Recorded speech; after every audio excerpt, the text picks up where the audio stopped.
तो अभी जनता से आपको क्या रिस्पॉन्स मिल रहा है? क्या अपार समर्थन मिल रहा है, इतना प्रेम और स्नेह मिल रहा है कि मैंने इतना एक्सपेक्ट भी नहीं किया। अभी भी नाली का पानी सड़क पर गिरता है, अभी भी गरीब को रहने के लिए छत नहीं है। नालंदा में तो पूरे बिहार का आलम क्या होगा। चुनाव नोटिफिकेशन से पहले आम जनता का जो टैक्स का पैसा है उससे महिलाओं को 10-10 हज़ार रुपये डायरेक्ट ट्रांसफर कर दिया।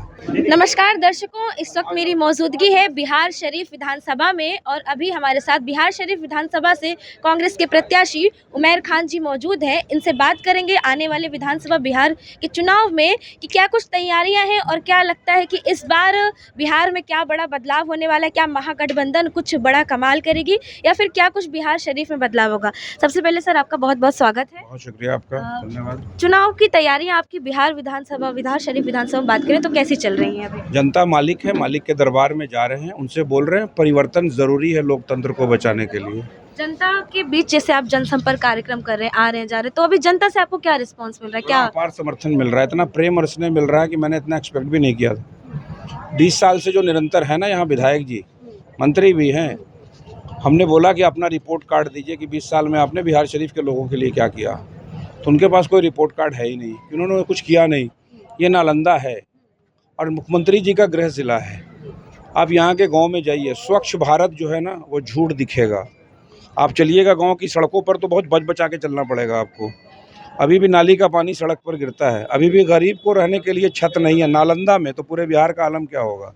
मुद्दा हमारा है एजुकेशन, एम्प्लॉयमेंट, पलायन को रोकना, हेल्थ केयर सिस्टम को बेहतर करना, बिहार के नौजवानों को बिहार में रोज़गार दिलाना। और इस तरह की जो भ्रष्टाचारी सरकार है, कॉम्पिटिटिव एग्ज़ाम का हमेशा पेपर लीक होता है और जब बच्चे प्रोटेस्ट करते हैं तो यहीं का प्रशासन उनको इतना बेदर्दी से मारता है और उनकी सूद लेने वाला कोई नेता नहीं है। तो ये सर बहुत सारी वजह है जिसकी वजह से जैसे कि ये बात करें कि सबसे बड़ा मुद्दा है ये कि एजुकेशन और ये पेपर लीक वगैरह जो होते हैं, तो अगर महागठबंधन की सरकार बनती है इस बार बिहार विधानसभा चुनाव में, तो इसके लिए क्या कुछ महागठबंधन करने वाली है युवाओं के लिए से अगर बात करें स्टूडेंट्स के लिए क्या कुछ करने वाली है? हमारी कथनी और करनी में तो फ़र्क नहीं। हम वो वाले थोड़ी हैं कि 15 लाख रुपया खाते में देंगे और 2 करोड़ युवाओं को रोज़गार देंगे। हमने जो कहा वो किया। अब हम गठबंधन के लोग 2020 में चुनाव लड़ रहे थे तो तेजस्वी यादव जी वादा कर रहे थे कि हम आएंगे तो 10 लाख लोगों को नौकरी देंगे। तो इन लोगों ने कहा कहाँ से लाओगे पैसा, यही तो प्रचार कर रहे थे। आपको याद होगा 2020 का चुनाव। मगर नीतीश कुमार जी को पता नहीं क्या हुआ, फिर से लालू जी के पास आए तो 17 महीने साथ में सरकार चलाए। तो तेजस्वी प्रसाद यादव डिप्टी सीएम थे, इंडिया गठबंधन की सरकार हो गई थी, कांग्रेस आरजेडी सब साथ थे। तो तेजस्वी प्रसाद यादव जी ने क्या किया, जो उनका डिपार्टमेंट था वहाँ 5 लाख युवाओं को नौकरी दे दिया। नौकरी दिया ऑन रिकॉर्ड, गांधी मैदान में मेला लगा, वहाँ पर अपॉइंटमेंट लेटर बटा।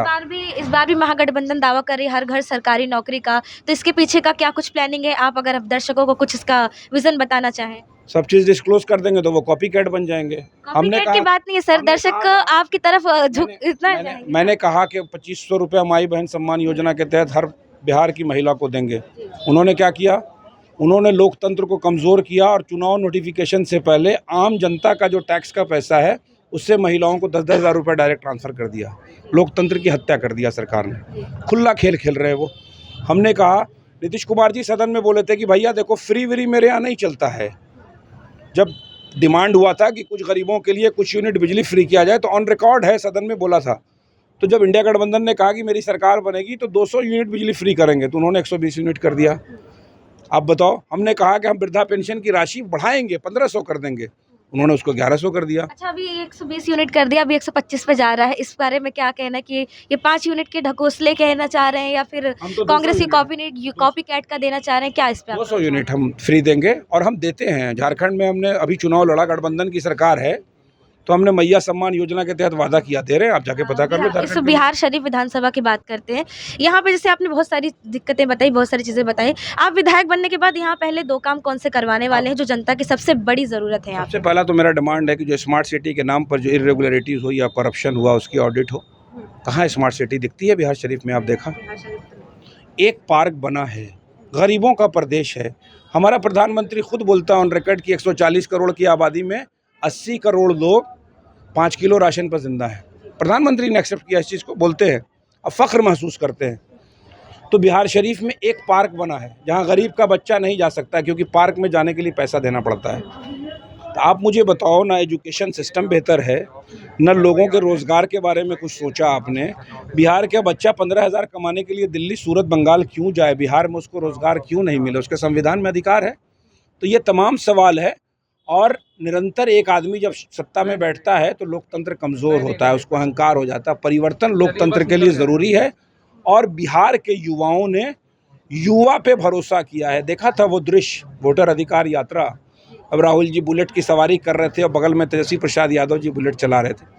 तो युवा ने मान लिया है कि अब युवा के नेतृत्व में बिहार का विकास होगा और डेवलपमेंट का काम होगा और परिवर्तन ज़रूरी है और प्रचंड बहुमत से इंडिया गठबंधन की सरकार बनने जा रही है। बहुत बहुत धन्यवाद सर। ये थे हमारे साथ बिहार शरीफ विधानसभा क्षेत्र से कांग्रेस के प्रत्याशी उमैर खान जी। आपको बिहार शरीफ विधानसभा का थोड़ा सा अगर हम ओवरव्यू समझाएं तो बिहार शरीफ विधानसभा काफ़ी हॉट सीट है। अगर बात करें यहाँ की सीट शेयरिंग से लेकर तो इसमें मामला काफ़ी पेचीदा फंसा हुआ था, क्योंकि यहाँ पे जो पिछले 20 साल से यहाँ पे विधायक है और मंत्री भी हैं डॉक्टर सुनील कुमार जी, पिछले साल उनका मुकाबला हुआ था यानी कि 2020 के चुनाव में आरजेडी के सुनील कुमार जी से। इस बार महागठबंधन ने ये सीट को बदल दिया है, सीट को कांग्रेस के पक्ष में डाला और कांग्रेस के पक्ष में एक ऐसे प्रत्याशी को यहाँ उतारा है जो कि माइनॉरिटी डिपार्टमेंट के चेयरमैन है और साथ ही साथ यहाँ गया डिस्ट्रिक्ट के शेरघाटी से रहने वाले हैं और यहाँ उनको डॉक्टर सुनील कुमार के अपोजिशन में यहाँ उतारा गया है। और इसी के साथ साथ देखते हैं कि आने वाले विधानसभा चुनाव में क्या महागठबंधन इस बार एनडीए को पछाड़ेगी, पीछे छोड़ेगी